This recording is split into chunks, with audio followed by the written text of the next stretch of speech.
Hello students, मैं संतोष कुमार आज आपके सामने में बाल महाभारत का चैप्टर 26 राजदूत संजय ये लेकर के आया हूँ।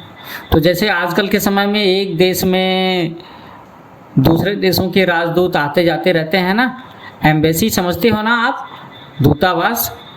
तो उसी तरीके से पहले के ज़माने में भी जब राजा महाराज हुआ करते थे तो उनके भी मैसेंजर, उनके भी विशेष दूत एक राज्य से दूसरे राज्य में जाया करते थे, एक राजा का मैसेज दूसरे राजा के पास में लेकर के।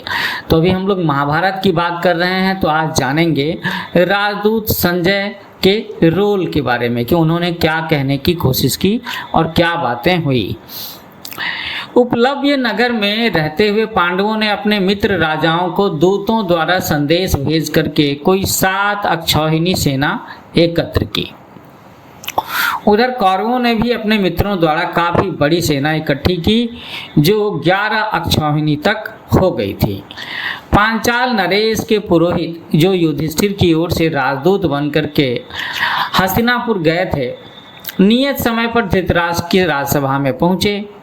यथाविधि कुशल समाचार पूछने के बाद में पांडवों की ओर से संधि का प्रस्ताव करते हुए वह बोले कि युधिष्ठिर का विचार है कि इस युद्ध से संसार का नाश ही होगा और इसी कारण वे युद्ध से घृणा करते हैं। वे लड़ना नहीं चाहते, इसलिए न्याय तथा पहले के समझौते के अनुसार ये उचित होगा कि आप उनका हिस्सा देने की कृपा करें। इसमें विलंब ना कीजिए। विलंब ना करने का मतलब है देर नहीं करना। अब ये सुनकर के विवेकशील और महारथी भीष्म बोले कि यही न्यायोचित है कि उन्हें उनका राज्य वापस दे दिया जाए। उनका राज्य का मतलब है वो हिस्सा जिसे कौरवों ने अपने कब्जे में कर लिया था और पांडवों को जंगल में वनवास के लिए भेज दिया था। लेकिन भीष्म की ये बात कर्ण को अप्रिय लगी, अच्छी नहीं लगी। वह बड़े क्रोध के साथ भीष्म की बात काट करके दूत की ओर देखता हुआ बोला कि 13वां वर्ष पूरा होने से पहले ही उन्होंने प्रतिज्ञा भंग करके अपने आप को प्रकट कर दिया है, इसलिए शर्त के अनुसार उनको फिर से 12 वर्ष के लिए वनवास भोगना पड़ेगा। कर्ण के इस प्रकार बीच में उनकी बात काट कर बोलने से भीष्म को भी बड़ा क्रोध आया, और क्रोध आना वाजिब है क्योंकि वो उस सभा में सबसे सीनियर थे, है ना। बिल्कुल, धृतराष्ट्र से भी बड़े थे कृष्ण, धृतराष्ट्र से भी बड़े थे भीष्म, है ना। तो वो बोले कि राधा पुत्र, तुम बेकार की बातें कर रहे हो। यदि हम युधिष्ठिर के दूत के कहे अनुसार संधि नहीं करेंगे तो निश्चय ही युद्ध छिड़ जाएगा और उसमें दुर्योधन आदि सबको पराजित होकर के मृत्यु के मुंह में जाना पड़ेगा। तो ये बात किसने समझाई? ये बात भीष्म ने समझाई कर्ण को, और कर्ण को उन्होंने किस नाम से पुकारा? राधा पुत्र के नाम से। भीष्म की बातों से सभा में खलबली मचते देख करके धृतराष्ट्र बोले कि सारे संसार की भलाई को ध्यान में रख करके मैंने ये निश्चय किया है कि अपनी तरफ से संजय को दूत बना करके पांडवों के पास भेजा जाए। मतलब ये है कि धृतराष्ट्र युधिष्ठिर के भेजे हुए दूत की बात नहीं मानने को तैयार हैं, भीष्म की बात मानने को तैयार नहीं है। वो अभी भी अपना कोई अलग से प्रपोजल बना करके संजय को दूत बना करके पांडवों के पास भेजना चाहते हैं। फिर धृतराष्ट्र ने संजय को बुला करके कहा कि संजय, तुम पांडु पुत्रों के पास जाओ, वहाँ श्री कृष्ण, सात्विकी, विराट आदि राजाओं से भी कहना कि मैंने सप्रेम उनसे उन सबकी कुशल क्षेम पूछा है। वहाँ जाकर के मेरी ओर से युद्ध न होने की चेष्टा करो। तो बातें पूरी तरह से स्पष्ट नहीं हैं। ये मैसेज लेकर के संजय उपलब्ध को रवाना हो गए। वहाँ पहुँच करके युधिष्ठिर की सभा में सबको विधिवत प्रणाम करके बोले कि धर्मराज, महाराज धृतराष्ट्र ने आपकी कुशल पूछी है और कहा है कि वह युद्ध की बात नहीं करना चाहते, वह तो आपकी मित्रता चाहते हैं। तो संजय की ये बातें सुनकर के राजा युधिष्ठिर बड़े प्रसन्न हुए और बोले कि मैं तो संधि ही चाहता हूँ। संधि, युद्ध का विचार करते ही मेरा मन घृणा से भर जाता है। यदि हमें अपना राज्य वापस मिल जाए तो हम अपने सारे कष्ट भूल जाएंगे। संजय ने कहा कि युधिष्ठिर, धृतराष्ट्र के पुत्र ना तो अपने पिता की बात पर ध्यान देते हैं, न भीष्म की ही कुछ सुनते हैं। आप सदा से ही न्याय पर स्थिर हैं तो आप युद्ध की चाह ना करें। तो बच्चों आप समझ रहे हो ना कि युद्ध का नाम, युद्ध की बात नहीं चाहने की बात कही जा रही है, युद्ध ना करने की बात कही जा रही है। और युद्ध को लेकर के जो विचार युधिष्ठिर के हैं, इसीलिए तो युधिष्ठिर का नाम युधिष्ठिर है कि जो युद्ध में भी स्थिर हो।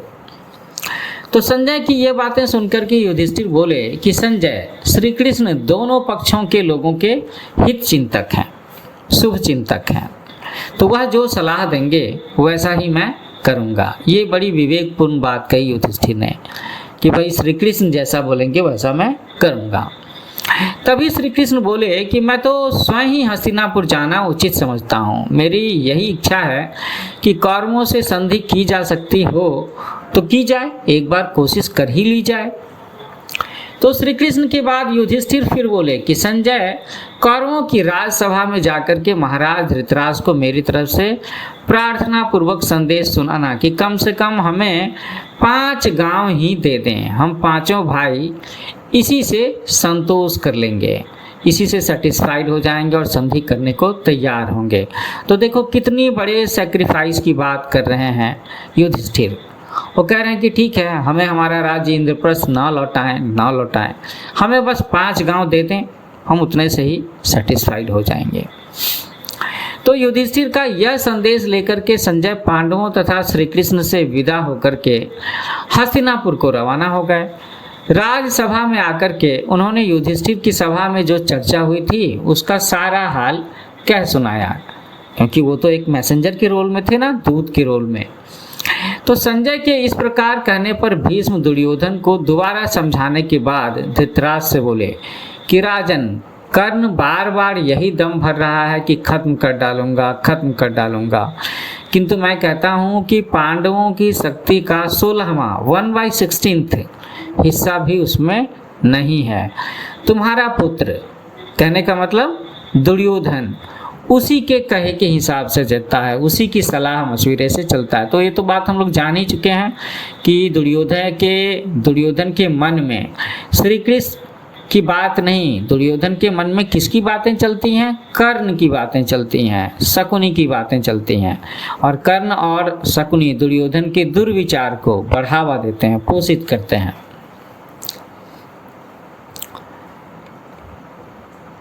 तो यहाँ पर संजय की बात सुनने के बाद में भीष्म धृतराष्ट्र को समझाने की कोशिश कर रहे हैं। वो कह रहे हैं कि भाई तुम्हारा पुत्र जो है दुर्योधन, वो तो कर्ण और शकुनी के हिसाब से चलता है और अपने नाश का आप ही आयोजन कर रहा है अगर आप युद्ध करने की बात करते हो तो।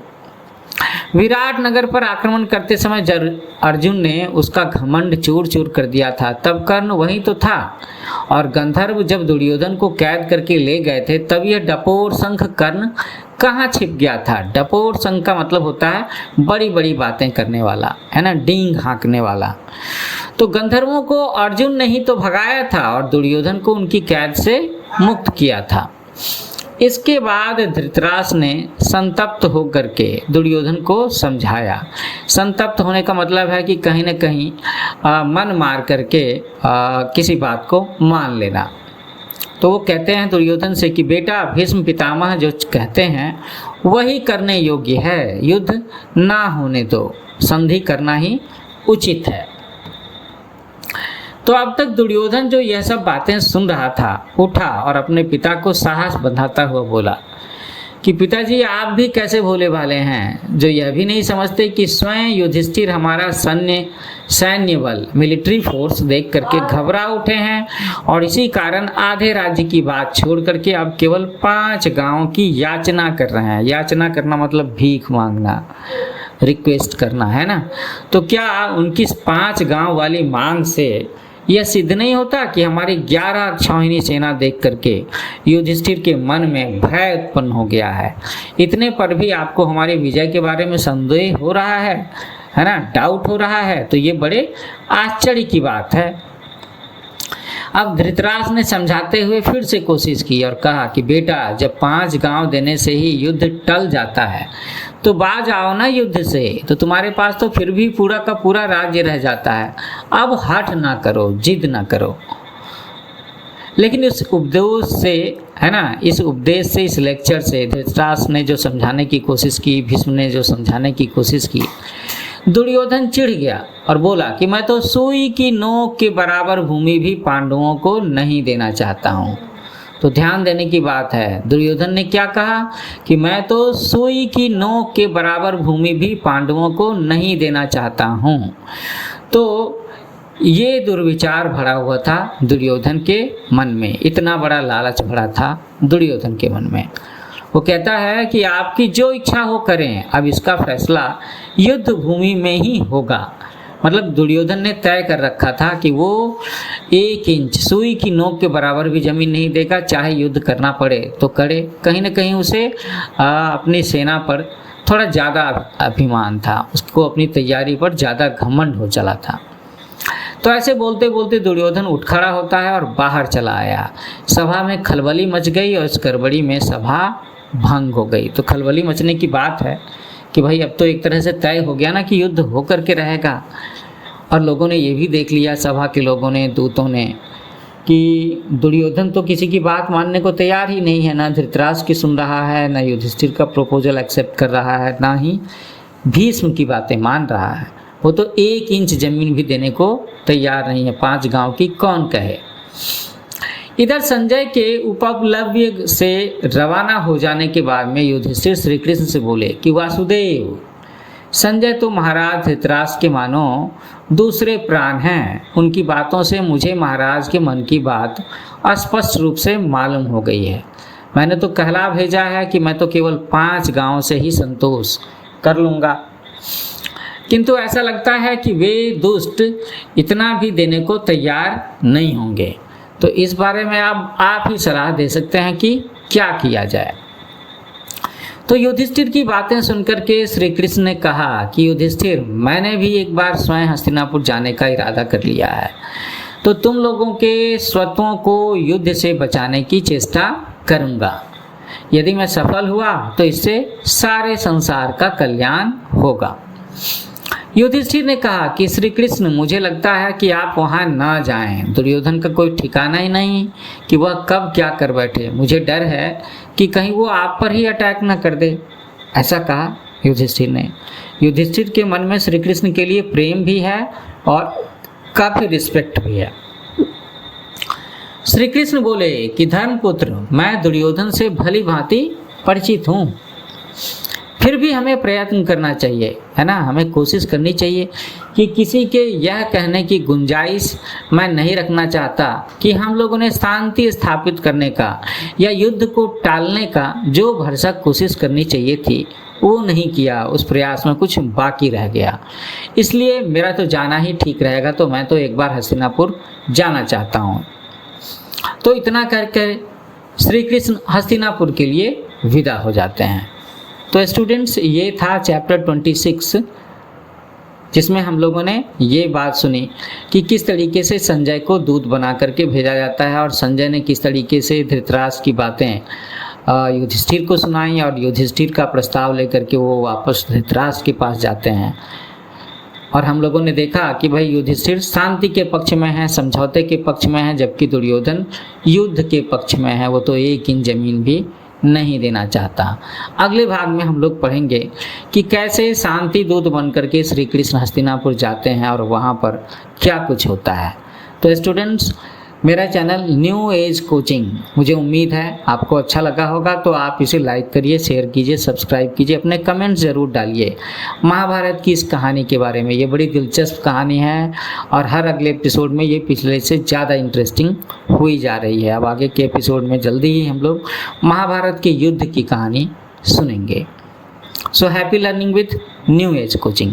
मिलते हैं अगले चैप्टर में।